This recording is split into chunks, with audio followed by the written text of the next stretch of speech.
Okay, standard tuning for this, E, A, D, G, B, E.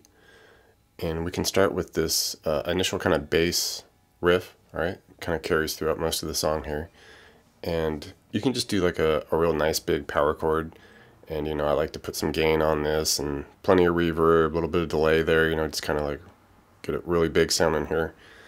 And we start here with this B flat power chord. And I like to just kind of keep this low string shape here. So we just do the 6 on the E, 8 on the A and D, hit it, let it ring, drop it down to the G at the 3 with the 5s, all right, hold that for a moment, and then we just bump it up a fret to the G sharp at the 4 and 6s.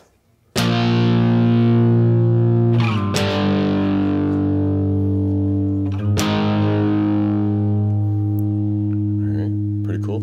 And then, you know, all the drums and all the other good stuff comes in with it, and we'll get this this synth over the top of it, and it's just kind of doing like this toggle back and forth between kind of like this ostinato like chord that just carries over everything.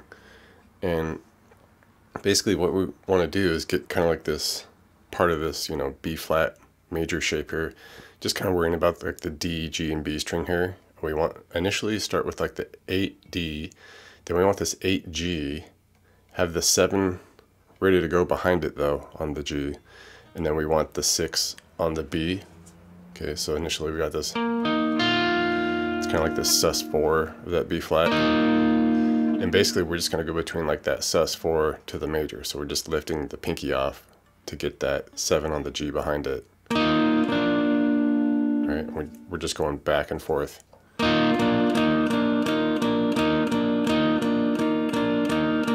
And that just carries over the progression. All right, and that's essentially what's happening kind of like once the intro gets going, and like kind of what's happening in the verse.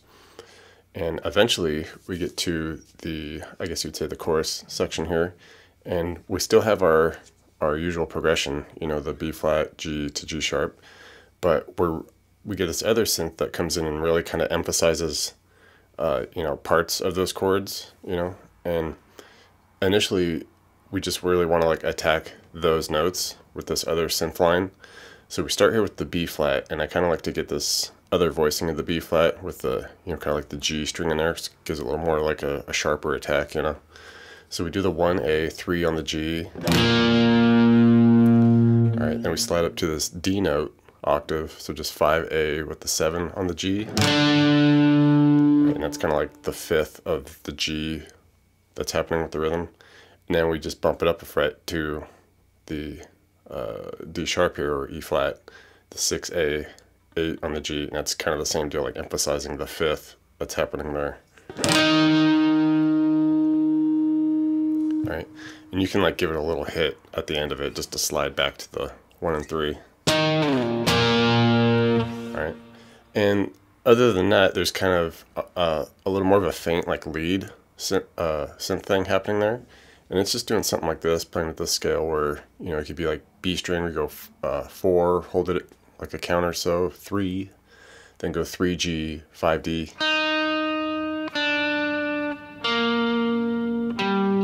Right, and you can go through that a few times, I think. And then the kind of the final one, we do the 4, 3B, go 3G, 5G, then go to 6D.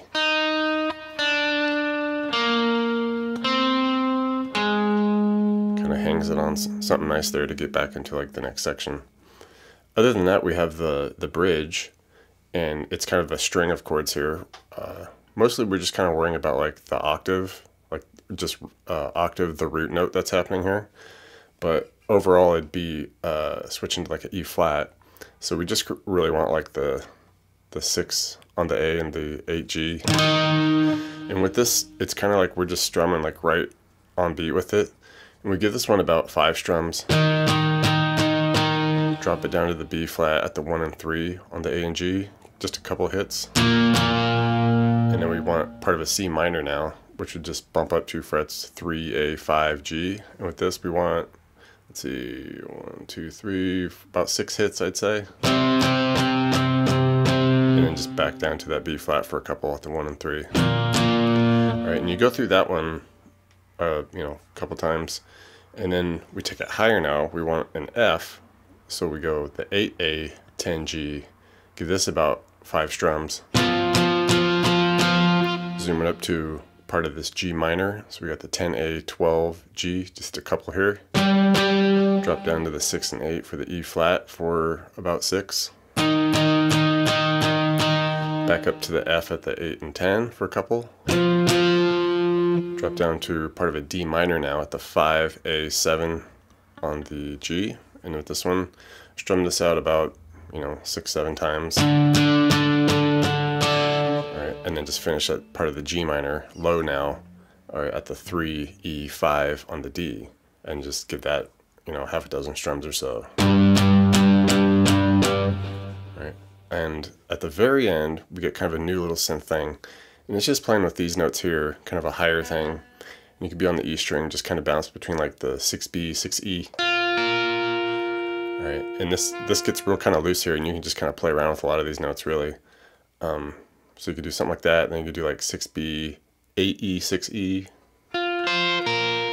Alright, just bounce between the 6B, a couple 6Es. And you can take it high now, go like 6B, 10E to 6E. Okay, play around with something like that, and that just kind of carries out into the fade out.